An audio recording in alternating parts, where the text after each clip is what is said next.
Today I'm checking the grease levels in the Birfield joints and checking the torque settings on the knuckle stud nuts, something that should be done periodically.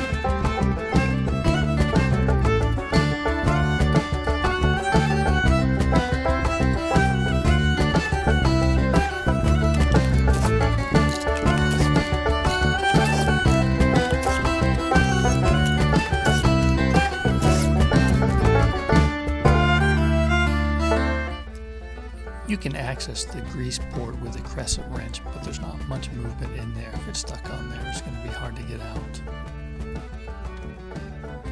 I read this tip on I Hate Mud. A 1/2-inch extension will fit perfectly over the square grease port. Just use the crescent wrench and twist it off.